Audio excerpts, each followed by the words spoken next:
Hi guys, so welcome back to my channel. Okay, just before we even get into this video, I just want to apologize to all my subscribers for being gone for so long.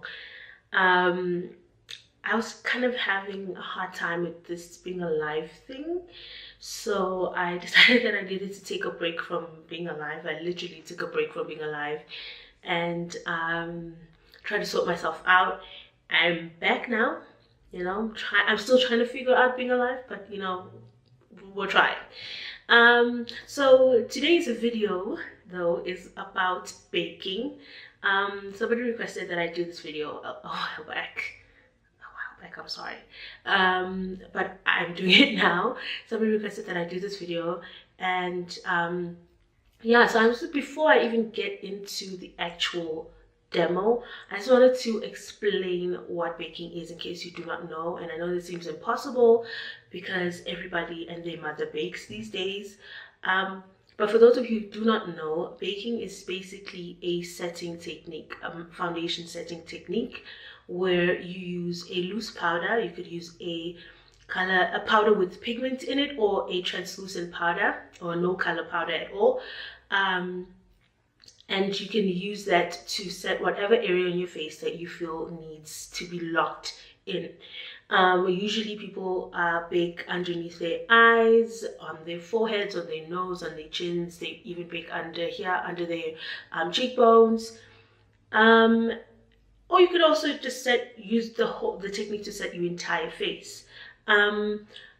The technique itself was popularized by drag queens. It was also, the term itself was coined by drag queens, and they use this technique because they're performers, and you need to have your makeup be sweat proof on your performer. So this technique made perfect sense for them to use. It makes perfect sense for all of us to use. I mean, we're going through our lives every day. You go to work, you put your makeup on, you want it to still look almost as good as it did when you first put it on. And that's the purpose of the technique, to just really set and lock your makeup in.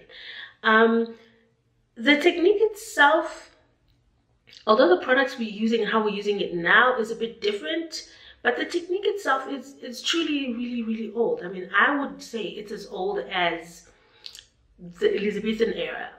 So if you look up how they did their makeup then, you can see that they were sort of using the baking technique just to set their makeup as well. So the technique is quite old, but just how we use it now is a little bit different. So yeah, that is what baking is. In case you didn't know, just try to simplify it for you guys as possible. I hope you understood that.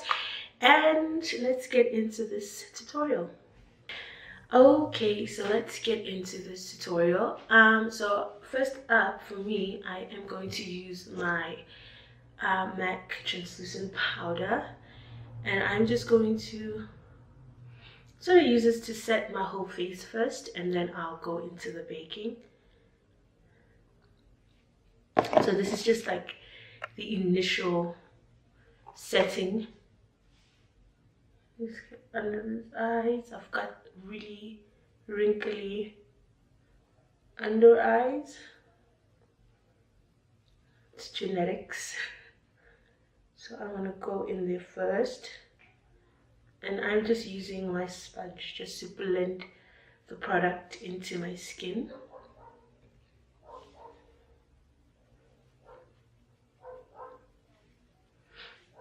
And this is just a great way to learn, it's a great way, to set your foundation.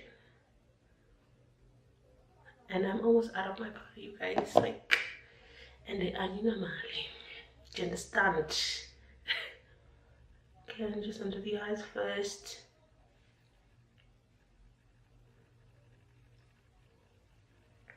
And then the rest of my face.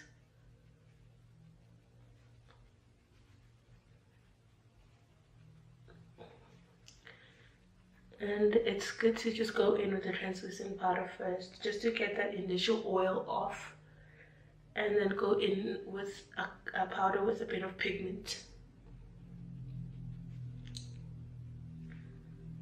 What's left on there.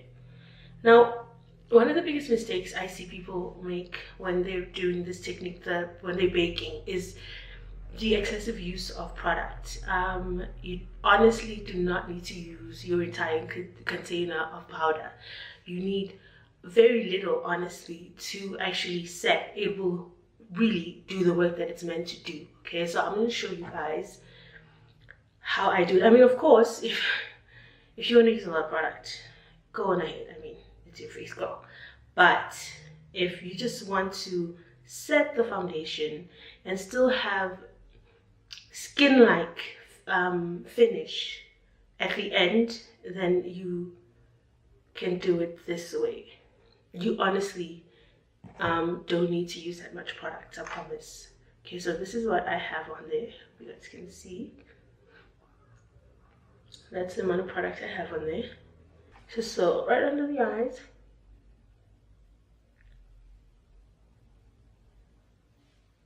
Okay.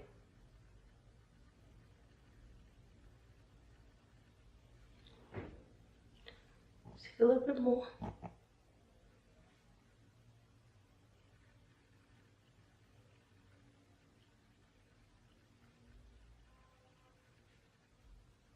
Okay, and then I'm going to use the powder to just bake around my nose here, because I'm actually going to bake my nose because that's the oiliest part of my face.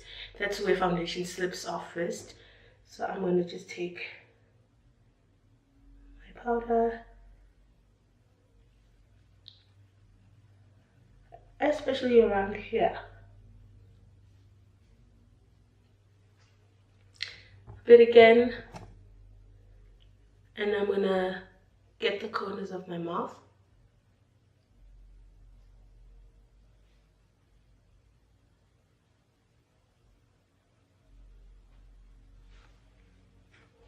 Okay, and then I'm just gonna use whatever's left just to set the rest of my face. So I'm gonna get my forehead, and I'm just blending the product in. I'm not baking the rest of my face, I'm just blending the product in.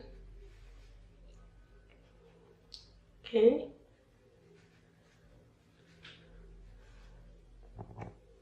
This is just how you ensure that you, even though you've used this type of method, you still have skin peeking through, which for me, I think is the most important thing with any makeup application, is that you still want to see skin. You still want to see that there's a human being underneath it, you know, not just like a lot of product or just layers and layers of product, you know what I mean?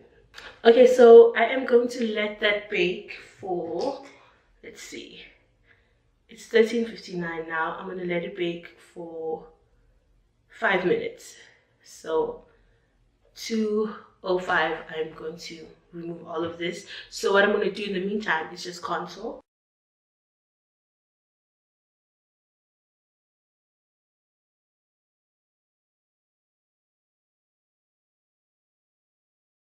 Okay, so now I'm just going to dust off all that excess powder.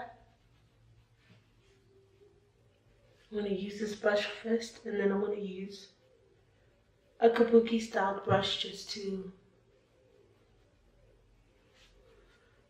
make sure that everything is blended.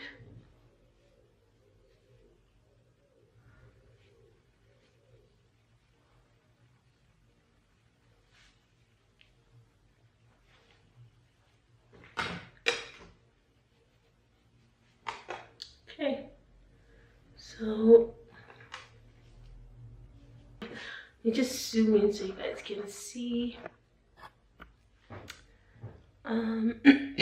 So that's what that looks. Now you guys can see that I have very wrinkly under eyes. So this type of technique obviously is great for people who get a lot of creasing. But the most important thing is that, as you guys can see, there's still, you guys can still see skin. Okay, you can still see my little freckles there. Even this side where I had some blemishes. This is why I feel like I don't think that makeup should be used to completely hide and conceal absolutely everything. Of course, your face, do whatever you want to do with it. But when you can still see that there's skin underneath, I think that looks so, so beautiful. And another thing with excessive use of products, for me, that I don't personally like, is just how dry it makes the skin looks. and especially the under eye area. So now what you need to remember with the under eye area is that it is 7 times thinner than any other part of your face. So the skin under there is really, really thin. So because it's so thin, it doesn't really have that much moisture. So when we're using a lot of powder, we're stripping that area that's already quite sensitive and dry of the little bit of moisture that it has. So you do not need to use an excessive amount of powder.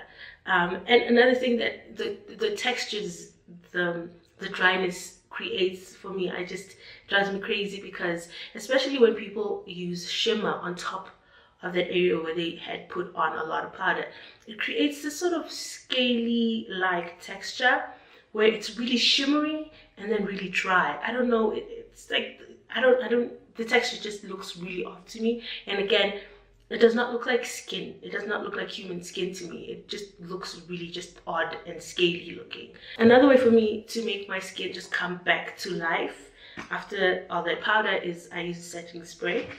And I'm going to use this one by Mod.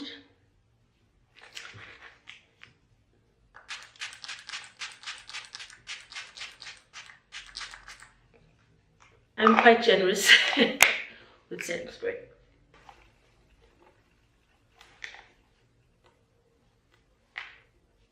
Okay, so I'm just gonna do the rest of my face and I will be right back.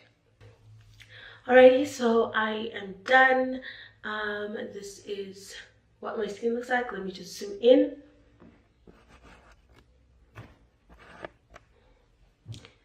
Okay, this is skin done. I've put blush on, I've put some highlighter on. My under eye, there you are. It doesn't look dry.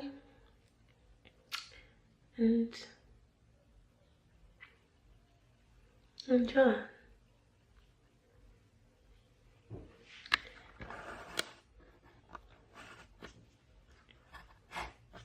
So yeah, that's basically it for this look.